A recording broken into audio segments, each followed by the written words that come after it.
ನಮಸ್ಕಾರ. ಇಂದು ಮತ್ತು ನಾಳೆ ರಕ್ತ ಚಂದ್ರಗ್ರಹಣ ಸಂಭವಿಸಲಿದೆ. ಹಾಗಾದ್ರೆ ರಕ್ತ ಚಂದ್ರಗ್ರಹಣ ಎಲ್ಲೆಲ್ಲಿ ಸಂಭವಿಸಲಿದೆ, ಯಾವ ಕಾಲಮಾನದಲ್ಲಿ ನಡೆಯಲಿದೆ, ಇದರ ಪ್ರಭಾವ ಹೇಗಿರಲಿದೆ, ಜನ್ಮರಾಶಿಗಳ ಮೇಲೆ ಯಾವ ರೀತಿಯ ಪ್ರಭಾವ ಇರಲಿದೆ, ರಾಜಕೀಯ ಸ್ಥಿತ್ಯಂತರಗಳಿಗೆ ಇದು ಕಾರಣವಾಗಲಿದೆಯಾ? ಇದುವೇ ಹೊತ್ತಿನ ವಿಶೇಷ ರಕ್ತ ಚಂದ್ರಗ್ರಹಣ.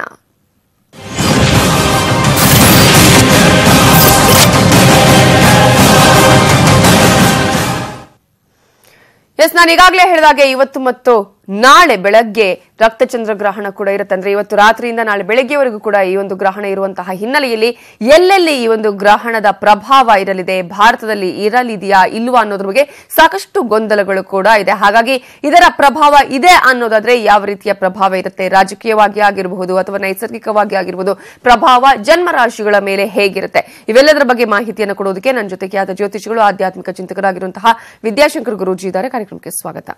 ನಮಸ್ಕಾರ. ರಕ್ತ ಚಂದ್ರಗ್ರಹಣ ಅಂದ ತಕ್ಷಣ ಒಂದು ರೀತಿಯಲ್ಲಿ ಅನೇಕ ಭಯ, ಆತಂಕ ಕೂಡ ಇರುತ್ತೆ, ಏನಾಗುತ್ತೋ ಏನೋ ಅನ್ನುವಂಥದ್ದು. ಹಾಗಾಗಿ ರಕ್ತ ಚಂದ್ರಗ್ರಹಣ ಭಾರತದಲ್ಲಿ ಗೋಚರಿಸುತ್ತೆ ಅಥವಾ ಎಲ್ಲೆಲ್ಲಿ ಗೋಚರಿಸುತ್ತೆ, ಕಾಲಮಾನ ಹೇಗೆ? ಇಲ್ಲಿ ನೋಡಿ, ರಕ್ತ ಚಂದ್ರಗ್ರಹಣ ಅಂತ ಹೇಳಿದ ತಕ್ಷಣ ಚಂದ್ರಗ್ರಹಣ ಅಂದ್ರೇನೆ ಪಾಪ ಜನ ಬೆಚ್ಚಿ ಬಿದ್ದು ಹೋಗ್ತಾರೆ. ಅಂಥದ್ರಲ್ಲಿ ರಕ್ತ ಚಂದ್ರಗ್ರಹಣ ಅಂತ ಹೇಳಿದ ತಕ್ಷಣ ಇನ್ನೇನಪ್ಪ ಈ ಭೂಮಿ ಮೇಲೆ ಇನ್ನೆಷ್ಟು ರಕ್ತಗಳನ್ನ ನೋಡ್ಬೇಕಾಗುತ್ತೋ, ನಾವು ನಮ್ಮ ಮನಸ್ಸನ್ನು ಇನ್ನೆಷ್ಟು ಹಾಳು ಮಾಡ್ಕೊಂಡ್ಬಿಡ್ಬೇಕಾಗುತ್ತೋ ಅನ್ನೋ ಒಂದು ಮನೋಭಾವಕ್ಕೆ ಅವ್ರು ಸಿಕ್ಕಾಕೊಂಡ್ಬಿಡ್ತಾರೆ. ಆದ್ರೆ ಗ್ರಹಣಗಳು ನಾನು ಹೇಳಿದ ಹಾಗೆ ಆಕಾಶದಲ್ಲಿ ನಡೆಯುವಂತಹ ಒಂದು ನೆರಳು ಬೆಳಕಿನ ಆಟ. ಅದನ್ನ ನಾವು ನೋಡ್ಬೇಕು, ಸಂತೋಷ ಪಡಬೇಕು. ಆದ್ರೆ ಅದರಿಂದ ನೆಗೆಟಿವ್ ಎಫೆಕ್ಟ್ಸ್ ಗಳು ಇದ್ದೇ ಇರುತ್ತೆ. ಅಯ್ಯೋ ನಂಗೆ ನೆಗೆಟಿವ್ ಎಫೆಕ್ಟ್ಸ್ ಇದೆ ಅಂತ ಯೋಚನೆ ಮಾಡ್ಕೊಂಡು ಕೂತ್ಕೊಂಡ್ರೆ ಆ ಆಟಗಳನ್ನ ನಾವು ಮಿಸ್ ಮಾಡ್ಕೊಂಡ್ಬಿಡ್ತೀವಿ. ಯಾಕಂದ್ರೆ ತುಂಬಾ ದೊಡ್ಡ ವಿಸ್ಮಯ ಅದು. ಯಾಕಂತ ಹೇಳಿದ್ರೆ ಆಕಾಶದಲ್ಲಿ ಖಗೋಳದಲ್ಲಿ ನಡೆಯುವಂತಹ ವಿದ್ಯಮಾನಗಳಲ್ಲಿ ಎಷ್ಟೊಂದು ನಮ್ಗೆ ನೋಡಕ್ ಸಾಧ್ಯ ಆಗಲ್ಲ. ಆದ್ರೆ ಇಂಥದ್ದೆಲ್ಲ ನಮ್ಗೆ ನೋಡಕ್ ಸಾಧ್ಯ ಆಗತ್ತೆ. ಅದನ್ನ ತುಂಬಾ ಚೆನ್ನಾಗಿ ಆಸ್ವಾದ ಮಾಡೋದನ್ನ ಕಲ್ತ್ಕೋಬೇಕು.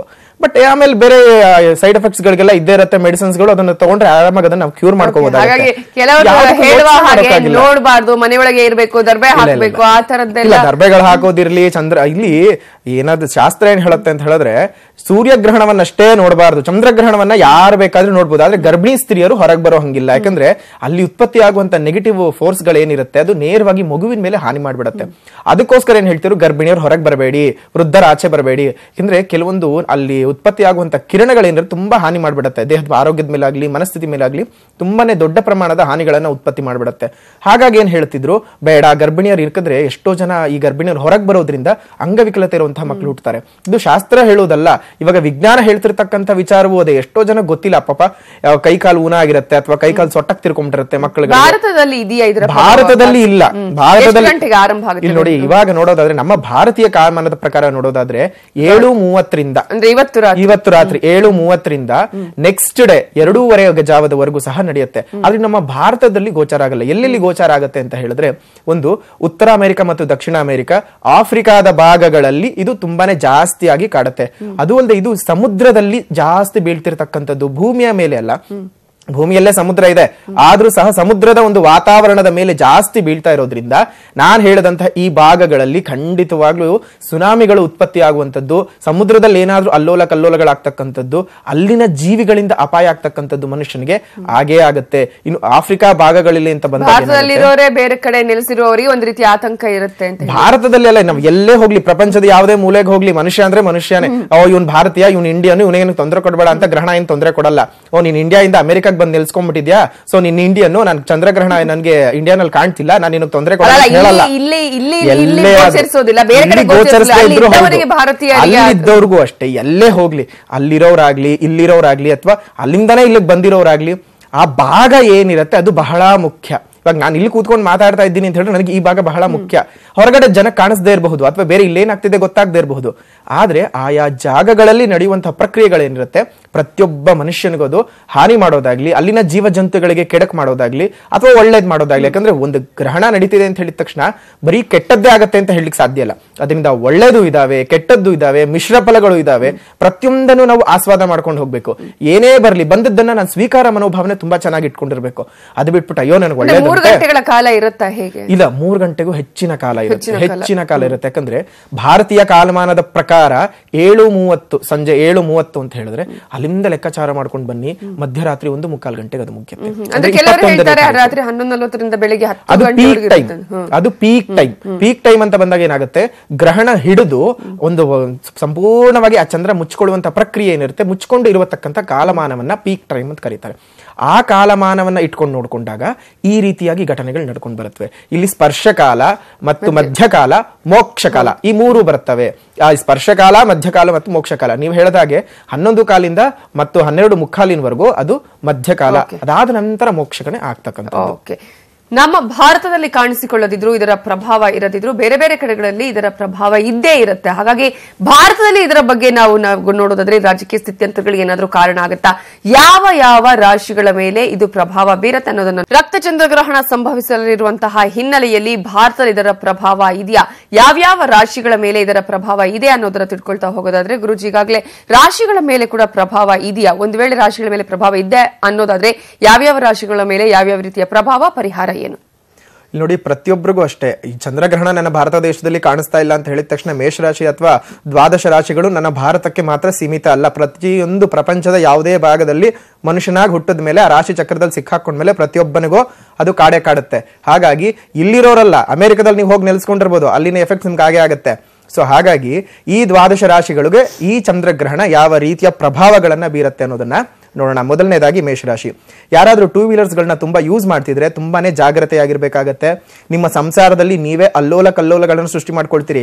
ಯಾಕಂದ್ರೆ ಮನಸ್ಕಾರಕನಾದಂತ ಚಂದ್ರಗೆ ಗ್ರಹಣ ಹಿಡಿತಾ ಇರುವಂತದ್ದು ತುಂಬಾ ತೊಂದರೆಗಳು ಬಂದೇ ಬರ್ತವೆ. ಸಂಸಾರದಲ್ಲಾಗಬಹುದು, ಭೂಮಿ ವ್ಯಾಪಾರದಲ್ಲಿ ಏನಾದ್ರೂ ನೀವು ಇದ್ದು ಅಂತ ಹೇಳಿದ್ರೆ, ಅಂದ್ರೆ ರಿಯಲ್ ಎಸ್ಟೇಟ್ ಏನಾದ್ರೂ ಮಾಡ್ತಿದ್ರೆ ಖಂಡಿತವಾಗ್ಲೂ ಹೊಡೆತಗಳು ನಿಮ್ಗೆ ಬಿದ್ದೇ ಬೀಳುತ್ತೆ. ತುಂಬಾನೇ ಜಾಗ್ರತೆಯಾಗಿರ್ಬೇಕು.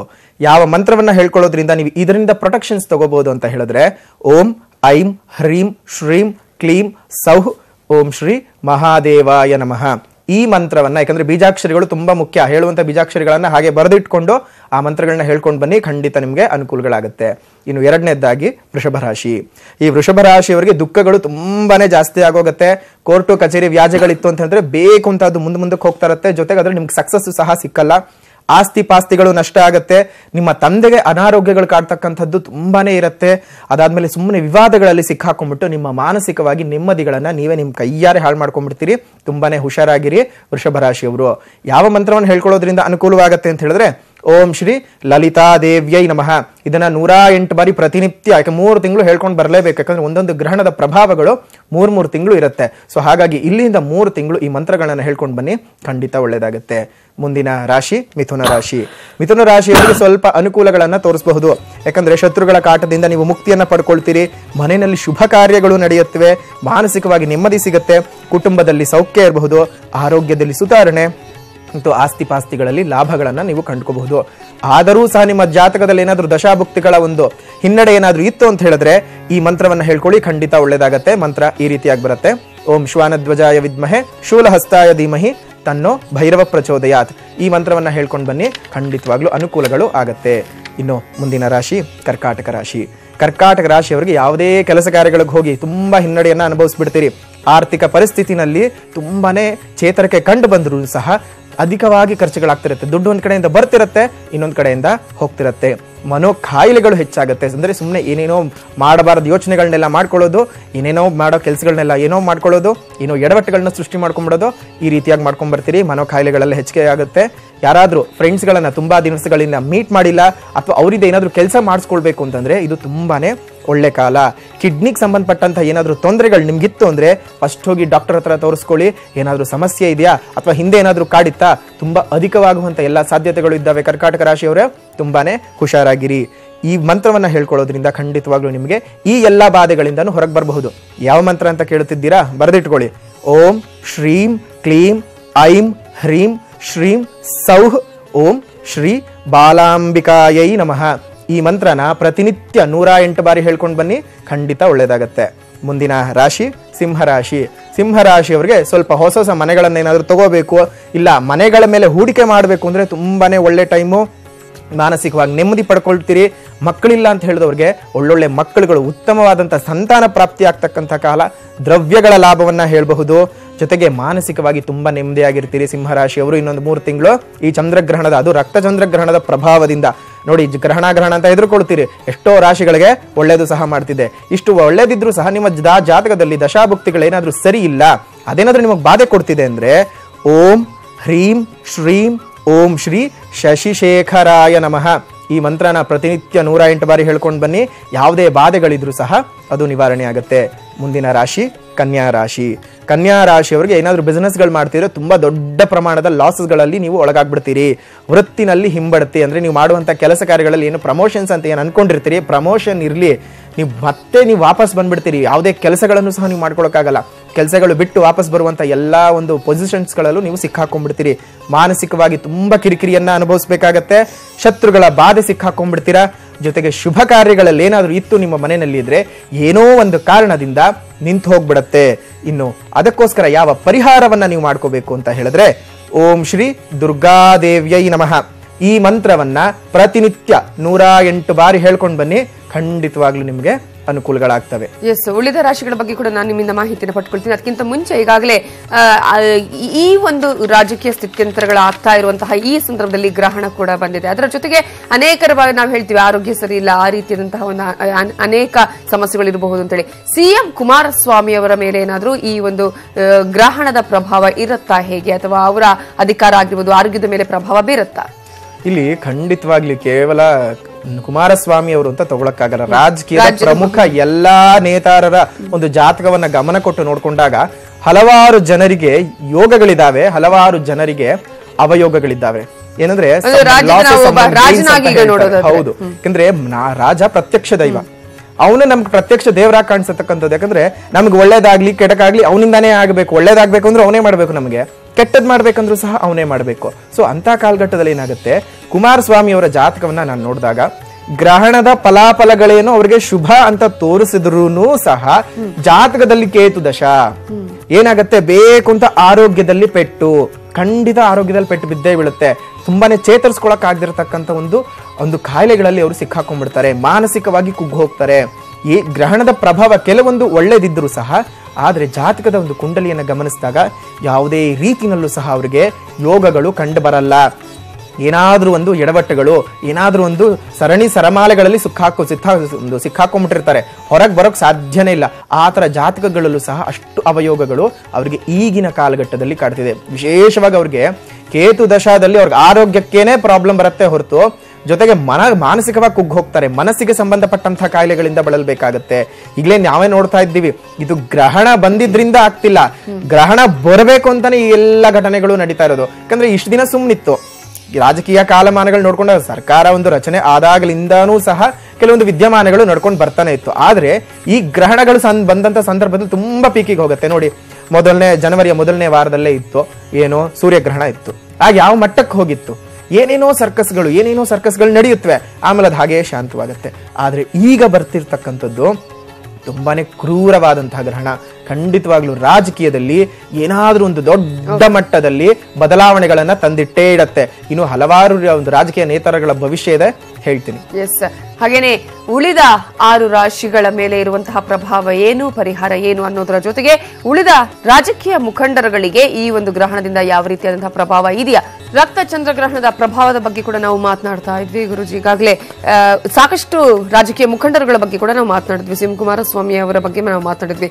ಉಳಿದ ರಾಜಕೀಯ ಮುಖಂಡರುಗಳು, ಈಗ ಸಿದ್ದರಾಮಯ್ಯ ಆಗಿರ್ಬೋದು, ಯಡಿಯೂರಪ್ಪ ಅವರು ಕೂಡ ಸಾಕಷ್ಟು ನಿರೀಕ್ಷೆಯನ್ನ ಇಟ್ಕೊಂಡಿದ್ದಾರೆ. ಹಾಗಾಗಿ ಅವರ ರಾಶಿಯ ಮೇಲೆ ಯಾವ ರೀತಿಯ ಪ್ರಭಾವ ಇದೆ, ರಾಜಕೀಯ ಸ್ಥಿತ್ಯಂತರಗಳಾಗುವ ಚಾನ್ಸಸ್ ಇದೆಯಾ, ನೈಸರ್ಗಿಕ ವಿಕೋಪಕ್ಕೆ ಈ ಗ್ರಹಣ ಕಾರಣವಾಗಲಿದೆಯಾ? ಇಲ್ಲಿ ಪ್ರತಿಯೊಂದು ರೀತಿಯಲ್ಲೂ ಯಾವುದೇ ಗ್ರಹಣಗಳ ಸಂದರ್ಭ ಏರ್ಪಟ್ಟಾಗ್ಲೂ ಎಲ್ಲಾ ರೀತಿಯಲ್ಲೂ ಒಂದು ಪ್ರತಿಕೂಲ ಮತ್ತು ಅನುಕೂಲದ ಒಂದು ಸ್ಥಿತಿಗಳನ್ನ ನಾವು ನೋಡ್ಲೇಬೇಕಾಗತ್ತೆ. ಇನ್ನು ಯಡಿಯೂರಪ್ಪನವರು ಅಂತ ನೋಡಿದ್ರೆ ತುಂಬಾ ಪ್ರಯತ್ನ ಪಟ್ಟು ಸಹ ಯಾವುದೇ ಕೆಲಸ ಕಾರ್ಯಗಳು ಅವ್ರು ಅಂದ್ಕೊಂಡಂಗೆ ಆಗೋಕ್ ಸಾಧ್ಯನೇ ಇಲ್ಲ. ಸುಮ್ಮನೆ ಪ್ರಯತ್ನ ಪಡ್ತಿರ್ಬೇಕು, ಅವ್ರ ಹೆಸರನ್ನ ಅವರೇ ಹಾಳು ಮಾಡ್ಕೊಳ್ತಿರ್ತಾರೆ. ಇನ್ನು ಎಸ್ಪೆಷಲಿ ಸಿದ್ದರಾಮಯ್ಯನವ್ರ ವಿಚಾರ ಬಂದ್ರೆ ತುಂಬಾ ಒಳ್ಳೆ ಹೆಸರು ಗಳಿಸ್ಕೋತಾರೆ, ಆದ್ರೆ ಯಾವುದೇ ರೀತಿಯ ಅಧಿಕಾರದ ಯೋಗ ಸಿದ್ದರಾಮಯ್ಯನವರಿಗೂ ಸಹ ಇಲ್ಲ. ಇಲ್ಲಿ ತುಂಬಾ ಚೆನ್ನಾಗಿ ಇನ್ನು ಮುಂದೆ ಫ್ಯೂಚರ್ ನಲ್ಲಿ ತುಂಬಾ ಅನುಕೂಲಗಳು ಯಾರಿಗಾಗತ್ತೆ ಅಂದ್ರೆ ಡಿ.ಕೆ. ಶಿವಕುಮಾರ್ ಅವ್ರಿಗಾಗತ್ತೆ. ಸೊ ಹಾಗಾಗಿ ಯಾಕಂದ್ರೆ ತುಂಬಾನೇ ಎಲ್ಲಾರ ಒಂದು ಜಾತಕಗಳನ್ನು ನಾವು ನೋಡ್ಲಿಕ್ಕಾಗಲ್ಲ. ತುಂಬಾ ಮುಖ್ಯವಾಗಿ ನೋಡ್ಕಂದ್ರೆ ಇವಾಗ ರಾಜಕೀಯ ಒಂದು ಪರಿಸ್ಥಿತಿಗಳನ್ನ ನೋಡಿದಾಗ ಈ 4 ಜನರು ತುಂಬಾ ಮೇಜರ್ ಪಾಯಿಂಟ್ಸ್ ಅನ್ನ ಅನುಸರಿಸ್ತಾರೆ. ಆದ್ರೆ ಇಲ್ಲಿ ಎಲ್ಲಾರ್ಗೆ ಈ 3 ಜನರನ್ನು ಹೊರತುಪಡಿಸಿ ಡಿ.ಕೆ. ಶಿವಕುಮಾರ್ ಅವ್ರಿಗೆ ತುಂಬಾ ಚೆನ್ನಾಗಿ ಯೋಗಗಳಿದ್ದಾವೆ. ಮುಂದೆ ಅವ್ರು ಸಿಎಂ ಆಗುವಂತ ಎಲ್ಲಾ ಲಕ್ಷಣಗಳಾಗ್ಲಿ, ಅವ್ರ ಜಾತಕದ ಬಲಾಬಲಗಳಾಗ್ಲಿ, ಬೇರೆ ಎಲ್ಲಾ ರೀತಿಯ ಗ್ರಹಸ್ಥಿತಿಗಳು ಸಹ ಕಾಣಿಸ್ತಾ ಇರೋದ್ರಿಂದ ಸಿದ್ದರಾಮಯ್ಯನವರು ಎಷ್ಟೇ ಪ್ರಯತ್ನ ಪಡ್ತಾರೆ, ಆದ್ರೆ ಸರ್ಕಾರನ ಉಳಿಸ್ಕೊಳ್ಳಕ್ಕೆ ಪ್ರಯತ್ನ ಪಡ್ತಾರೆ. ಖಂಡಿತವಾಗ್ಲೂ ಸರ್ಕಾರ ಖಂಡಿತವಾಗ್ಲೂ ಮೈತ್ರಿ ಸರ್ಕಾರ ಸೇಫ್ ಇಲ್ಲ. 2020 ವರೆಗೂ ಯಾವುದೇ ಸರ್ಕಾರಗಳು ಬರ್ಲಿ, ಇದೆಲ್ಲ ಸುಮ್ಮನೆ ನೀರಿನ ಮೇಲಿನ ಗುಳ್ಳೆ ಹಾಗೆ ಬರತ್ವೆ ಹೋಗತ್ವೆ. ಯಾವುದೇ ರೀತಿನಲ್ಲೂ ಒಳ್ಳೆಯ ರೀತಿಯ ಸರ್ಕಾರಗಳನ್ನ 2020 ವರೆಗೂ ಸಹ ನಾವು ಯಾವುದೇ ರೀತಿ ನಿರೀಕ್ಷೆಯನ್ನ ಇಟ್ಕೊಂಡಿರಬಾರದು. ಜೊತೆಗೆ ಒಂದು ಧಾರ್ಮಿಕ ಒಂದು ಲೋಕದಲ್ಲಿ ಒಂದು ದೊಡ್ಡ ನಕ್ಷತ್ರ ಅಸ್ತಂಗತವಾಗೇ ಆಗತ್ತೆ. ಯಾಕಂದ್ರೆ ಚಂದ್ರಗ್ರಹಣದ ಪ್ರಭಾವ ನಾನು ಆಗಲೇ ಕಳೆದ ಗ್ರಹಣದಲ್ಲೂ ಹೇಳಿದ್ದೆ, ಸೂರ್ಯಗ್ರಹಣದಲ್ಲೂ ಹೇಳಿದ್ದೆ, ಒಂದು ದೊಡ್ಡ ನಕ್ಷತ್ರ ಆಗತ್ತೆ. ಕಾಲ ತುಂಬಾ ಸನ್ನಿಹಿತವಾಗಿದೆ, ಅದನ್ನು ಸಹ ನಾವು ಅಕ್ಸೆಪ್ಟ್ ಮಾಡ್ಕೊಳ್ಳೇಬೇಕು. ಯಾಕಂದ್ರೆ ಒಳ್ಳೇದೋ ಕೆಡಕೋ ಏನೇ ಬಂದ್ರೂ ಸಹ ಬಂದಿದ್ದೆಲ್ಲ ಬರಬೇಕು, ಆ ಭಗವಂತನ ದಯೆ ನಮ್ಮಲ್ಲಿರಬೇಕು. ರಾಜಕೀಯ ಕೆರಸಿನ ಎರಚಾಟಗಳು ತುಂಬಾನೇ ಜಾಸ್ತಿ ಆಗ್ತಾ ಹೋಗುತ್ತೆ. ಯಾವುದೇ ರೀತಿನಲ್ಲೂ ಅಷ್ಟೇ ಕರ್ನಾಟಕದ ಜನತೆಗೆ ನೆಮ್ಮದಿ ಅಂತಕ್ಕಂಥದ್ದಿಲ್ಲ. ಯಾಕಂದ್ರೆ ಚಂದ್ರಗ್ರಹಣ ಅಂತ ಬಂದಾಗ ಮನಸ್ಸನ್ನ ತೋರಿಸ್ತಾನೆ ಚಂದ್ರ, ಮನಕ್ಕಾರಕ. ಸೊ ಹಾಗಾಗಿ ಏನಾಗುತ್ತೆ, ಮನಸ್ಸಿನ ಮೇಲೆ ಆಗುವಂತ ಎಲ್ಲಾ ರೀತಿಯ ಕೆಟ್ಟ ಪರಿಣಾಮಗಳು ಸಹ ಈ ರಾಜಕೀಯ ಆಗಬಹುದು. ಜೊತೆಗೆ ಉತ್ತರ ಭಾರತದಲ್ಲಿ ನೈಸರ್ಗಿಕ ವಿಕೋಪಗಳು ಜಾಸ್ತಿ ಆಗ್ತಾ ಹೋಗುತ್ತವೆ, ಮಳೆಯ ಅವಾಂತರಗಳು ಸೃಷ್ಟಿ ಆಗ್ತಾ ಹೋಗುತ್ತವೆ ಜೂನಿನಿಂದ. ಸೊ ಏನಾಗುತ್ತೆ, ಜೊತೆಗೆ ಜೂನ್ ನಲ್ಲಿ ಮತ್ತೊಮ್ಮೆ ಸೂರ್ಯಗ್ರಹಣ ಬೇರೆ ಬರ್ತಾ ಇರೋದ್ರಿಂದ ಆ ಗ್ರಹಣದ ಎಫೆಕ್ಟ್ಸ್ ಗಳೆಲ್ಲ ಸೇರ್ಕೊಂಡು ಖಂಡಿತವಾಗ್ಲೂ ಪ್ರಪಂಚದ ಎಲ್ಲಾ ಮೂಲೆಗಳಲ್ಲೂ, ಎಸ್ಪೆಷಲಿ ಆಗ್ಲೇ ಹೇಳಿದ ಹಾಗೆ ಒಂದು ದಕ್ಷಿಣ ಅಮೆರಿಕದ ಕಡಲ ತೀರಗಳು ತುಂಬಾನೇ ಜಾಗೃತೆಯಾಗಿರ್ಬೇಕು. ಆಫ್ರಿಕಾದ ಪೂರ್ವ ಕಡಲ ತೀರಗಳು ತುಂಬಾನೇ ಎಚ್ಚರಿಕೆಯಿಂದ ಇರಬೇಕು. ಯಾಕಂದ್ರೆ ಸುನಾಮಿಗಳು ಉತ್ಪತ್ತಿ ಆಗುವಂತ ಸಾಧ್ಯತೆಗಳಿದ್ದಾವೆ, ನೈಸರ್ಗಿಕವಾಗಿ ಭೂಕಂಪಗಳು ಆಗುವಂತ ಎಲ್ಲಾ ಸಾಧ್ಯತೆಗಳಿದ್ದಾವೆ ಆ ಭಾಗದ ಜನರು. ಯಾಕಂದ್ರೆ ಅಲ್ಲೇ ನೇರವಾಗಿ ಆಗ್ತಕ್ಕಂಥ ಪರಿಣಾಮಗಳನ್ನ ಅವರು ಎದುರಿಸಲೇಬೇಕಾಗತ್ತೆ. ಇನ್ನು ಕರ್ನಾಟಕದಲ್ಲಾಗ್ಲಿ ಈ ರಾಜಕೀಯ ದೊಂಬರಾಟಗಳು ಇನ್ನೂ ಜಾಸ್ತಿನೇ ಆಗತ್ವೆ. ಆದ್ರೆ ಸರ್ಕಾರ ಉರುಳುವಂತಹ ಕಾಲ ತುಂಬಾನೇ ಸನ್ನಿಹಿತವಾಗಿದೆ. ಹೊಸ ಮುಖ್ಯಮಂತ್ರಿ ಬಂದೇ ಬರ್ತಾರೆ, ಆದ್ರೆ ಆ ಸರ್ಕಾರವು ಸಹ 2020 ಓಲಾಡ್ತಾನೆ ಇರುತ್ತೆ. ಅದಾದ ನಂತರ ಸುಭದ್ರ ಸರ್ಕಾರ ನಮ್ಮ ಕರ್ನಾಟಕ ರಾಜ್ಯದಲ್ಲಿ ಇರುತ್ತೆ. ಸಾಕಷ್ಟು ವಿಚಾರಗಳು ನಮ್ಮ ಜೊತೆ ಹಂಚಿಕೊಂಡಿರೋ ಧನ್ಯವಾದಗಳು. ಲೋಕ ಸಮಸ್ತ ಸುಖಿನೋ ಭವಂತು, ಸಕಲ ಸನ್ಮಂಗಳಾನಿ ಭವಂತು. ಓಕೆ, ರಕ್ತ ಚಂದ್ರಗ್ರಹಣದ ಪ್ರಭಾವ ಇದೆಯಾ ಇಲ್ವಾ ಅನ್ನೋದ್ರ ಬಗ್ಗೆ ಕೂಡ ನಾವು ನೋಡಿದ್ವಿ. ಜೊತೆಗೆ ಈ ಒಂದು ಖಗೋಳ ವಿಸ್ಮಯವನ್ನ ನೀವು ಕೂಡ ನೋಡಿ ಆನಂದಿಸಿ, ಖಗೋಳ ವಿಸ್ಮಯಕ್ಕೆ ನೀವು ಕೂಡ ಸಾಕ್ಷಿಯಾಗಿ ಅಂತ ಹೇಳ್ತಾ ಈ ಹೊತ್ತಿನ ವಿಶೇಷ ಕಾರ್ಯಕ್ರಮವನ್ನು ಮುಗಿಸ್ತಾ ಇದ್ದೀನಿ. ನೋಡ್ತಾ ಇರಿ ನ್ಯೂಸ್ 18 ಕನ್ನಡ, ಜಾಲ ನಿಮ್ಮದು, ಬಲ ನಿಮ್ಮದು.